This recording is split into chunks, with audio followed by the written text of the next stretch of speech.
dina dina doy waar mais ñu kon ne waxtaan bi Mame Birame Wathie ak li nga xamante ni mooy procureur Ziguinchor kii bu mu génne léegi lu mu tudd dafa génne benn demande de témoin appel à témoin du moins ginnaaw ba autopsie bi génnee te autopsie bi Mame Birame ñi ngi wax ni waa ji nga xamante ni nekkoon Ziguinchor te ñu doon njortu ni bal moom moo ko rey autopsie bi dafa wax le contraire parce que ñoom ñi ngi wax ni benn arme blanche contondante moom moo ko rey maanaam lu ñaw mën na doon comme ni nga ko waxee démb mën na doon sax épée mën na doon paaka mën na doon jaasi loolu moo ko rey du bal pistolet moo ko rey ci loolu la li nga xamante ni mooy procureur Ziguinchor lancé benn appel à témoin di wax ñi nga xamante ni ñi ngi woon ci manifestation bi te am ay information yoo xamante ni peut-être dina mën a leeral circonstances yi nga xamante ni moom la xale bi ñàkkee ba kanam ñu manifester wu comme ça ñu mën a fexe ba li nga xamante ni mooy en tout cas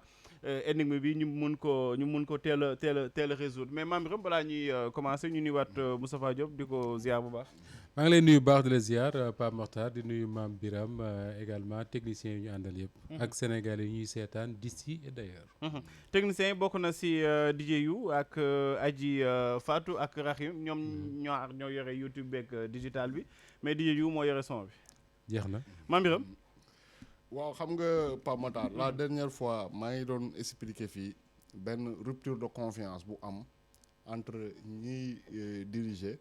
ak population yi maanaam tey dañu toll ci moment boo xamante ne nii nguur gi bu ñu waxee ñi nga xamante ne nii ñoom ñoo leen war a dégg jëfalee ko duñ leen gëm. te li xew démb wane na ko. xam nga bu ñu toogee dans un pays normal. ñu ne def nañu autopsie. maanaam ki nga xamante ni génn na àdduna. xool nañ jàngat nañu ba xam li nga xamante ne nii moo ko faat. bu ñu demee ba wax loolu mu nekk normalement avis ay spécialistes. ay spécialistes wax mais nga gis automatiquement rek ñu bëri ne loolu ñu wax de tey na suñu xel. loolu mu wax de gëmuñu ko donc ça pose problème parce que tey normalement ñun xam nga même ci journalisme bi sax dañ la koy wax bu nekkee ne souvent compte rendu yi les organes yu bëri di privilégié c'est parce que dañuy jàpp ne li ñuy rendre c'est correct c'est juste. compte rendu fidèle. très bien mais bu ñu demee ba suspicion commencé am ndax lii ñuy wax dëgg la wala lu dëgg ça pose problème. te fi mu ne nii nag foofu la ñu toll. maintenant il est heureux que procureur Ziguinchor wax ne day def appel à témoin. yaakaar naa ne loolu du jafe. puisque ñun ñëpp gis nañu ci ay vidéo ay jeunes yi nga xamante ni ñoo àndoon ak kooku génn àdduna. ñuy wone corps bi. ak cartouche di wone ay cartouche. pour wax ne kii effectivement génn àdduna balu fetal lañ ko tiire loolu moo ko rey. donc bu nekkee ne procureur dafa bëgg a déglu nit ñi yaakaar naa ne ñooñu bari nañu. te au-delà de ñi nga xamante ni àndoon nañu ak jeune boobu wàccoon ci terrain bi di manifester. waa kër Goudiaby bi ci boppam. ci boppam Idrissa Goudiaby ci boppam. maa ngi leen di dégg dem ba léegi ñuy wax ne li nga xamante ne ni moom la procureur bi moom la ñu wax ne moom moo rey seen mbokk moomu loolu gëmuñu ko tey gëmuñu ko suba. ñoom li ñu continuer di wax mooy que balu fetal moo ko rey. léegi nag appel à témoin rek man yaakaar naa ne du doy. même bu nekkee mën na am solo. parce que xale bi nekkuloon moom kese moo àndoon ci manifestation ba. léegi bu nekkee ñi mu àndaloon dañ leen a woo interroger leen mais il doit y avoir également benn contre-autopsie. comme ni ko famille bi di laajtee. maanaam ñu génn ci service su état bi dem ci service boo xamante ni dafa indépendant mu examiner corps bi xool li nga xamante ni moo génnee Goudiaby àdduna. Moustapha Diop est-ce que tey jii bu ñu demee bay remettre en question li nga xamante ni mooy liggéeyu ay médecins yoo xamante ni dañoo prêter serment est-ce que là problème commencé wul am ci Sénégal parce que aussi li ñu mënti wax ñooñu c'est des personnes yoo xamante ni assermenté nañu li ñuy wax dañuy jàpp que ni dëgg la tey ci yoon rek nañ ko teg. Normalement li ñuy wax moom la ñuy war a tuddee avis d'expert. C'est-à-dire que domaine bi nga xam ne moom la médecin bi di waxee ci yu mel noonu un médecin légiste mooy ku jàng loolu mën ko xam ko. nga xam ne bu faatu amee moom la ñuy woo ne ko na def autopsie. mais dafa am lu ma xaw a jaaxal ci jamono yee ji ci ginnaaw. dafa am suñu benn mbokk bu wàññeekoo woon ca Touba. ci ay circonstances yoo xam ne c'était un peu étonnant bi ñu yóbboo corps bi dañ leen wax ne il faut ñu def autopsie. ñu jël corps bi indi ko fii ci suma juumul Grand Yoff hôpital général. après bi ma famille bi woowee Pape. wax ma ko wax jafe-jafe ñu ci am parce que corps bi dañ ko yóbbu ba fii ñu def autopsie bi. ba pare war ko delloo Touba pour denc ko fa muy ñaari voyage kon. après ma laajte lan moo tax ñu koy andi fii ñu ne ma en réalité Sénégal décès yu mel noonu yi fi am yëpp dañuy indi corps bi Dakar def autopsie bi. loolu lañ ma wax ñu ne ma en réalité médecin légiste yi fii ci Dakar la ñu nekk. li tax sax mu attiré sama attention mooy boobu bi ñu ñëwee. ki nga xam ne moo ko doon def dañ ne da ko fekk mu jàngale ci. d'accord ñu toog fi lu yàgg léegi la question que je me pose man vraiment question profane la quoi parce que xaw ma comment ça se passe mooy est-ce que effectivement Ziguinchor am na la nga xam ne amul ca Mbacké ak Touba c'est-à-dire que un légiste boo xam ne su yu mel nii amee mu def autopsie bi sur nu ñu koy waxee sax sur place. joxe les résultats.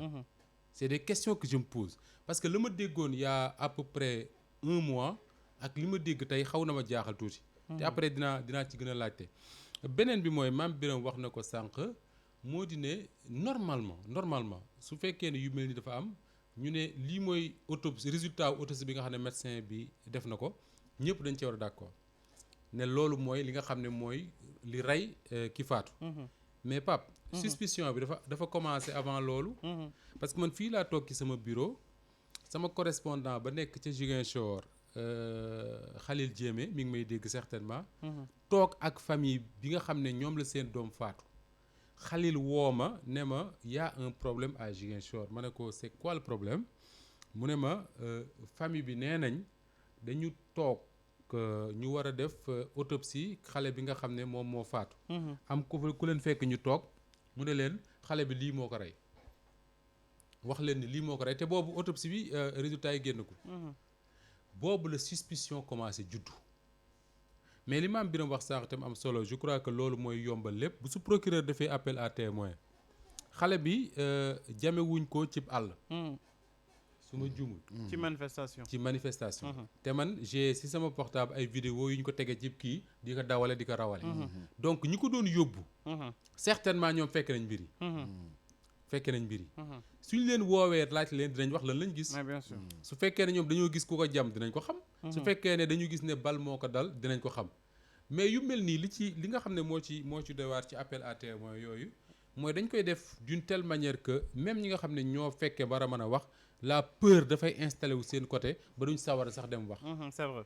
duñ sawar sax dem wax mais quoi qu'il en soit ces genres de morts là faire la lumière daf ci am solo lool parce que Mame Birame wax na ko fi te mu am solo lool fan yee ñu génn mooy si en 2021 on avait fait des enquêtes sérieuses ci 14 xale yi nga xam ne ñoo faatu woon fii ku ci takk der faat ñu jàpp takk der ba ku ci ab civil faat ñu jàpp civil ba la faat ku ci faatu par accident ñu xam ne par accident la kon lii du amaat. dëgg la mais c'est parce que diggante daaw ak ren la xewoon bakken ya ci tuuru woon amul kenn kuñ fi jàpp ne ko am nga ci responsabilité bi gën a ndaw loolu nag su amee su manifester amee warul étonné kenn te malheureusement fii ci Sénégal laa gisee manifestation 3 personnes dee nee nañ 4 léegi à part peut-être ñi doon bëgg a organiser manifestation bi ñeneen ñi nga xam ne ñoo ci wax yëpp ils préfèrent insister sur alkaati yi nu ñu koy waxee sax yi mategaa yi plutôt que wax ci ñi nga xam ne ñoo ci ñàkk seen bakkan.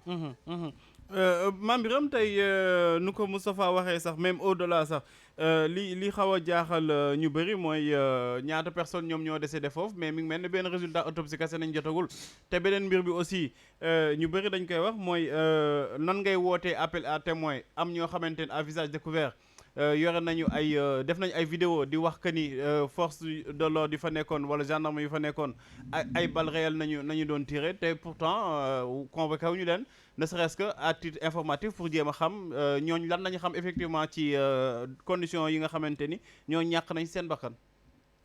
xam nga déjà Goudiaby boobu nekkul la seule victime si am na d'autres blessés blessé lan moo leen gaañ lan moo leen gaañ ay jaasi la ay xeer la wala ay fetal la déjà yow bu ñu nee ñoom ñoo nekkoon groupe ñii bal moo leen gaañ mun na ñoo am njortu ne kii faatu bal moo ko rey te ña ko fekkee effectivement loolu la ñu wax mais dafa am université benn étudiant bu ñu rayoon Cheikh Anta Diop Bassirou Faye xam nga policier bi ñu ne bi ñu njëkk a wax ne moo ko tiire Thiendella Ndiaye non kii Bassirou Faye non Balla Gaye moo doon Thiendella waaw ñu ne kii ñu ne waa ji tombon waali la tudd gis nga loolu bi ñu ko réunion wee boobu maa ngi Walf Quotidien ma ne ñii moom waali bi dañoo jàpp ne xam naa amul ay mbokk Sénégal rek amul ay bàjjan ci dëkk très bien ñu sëf ko affaire bi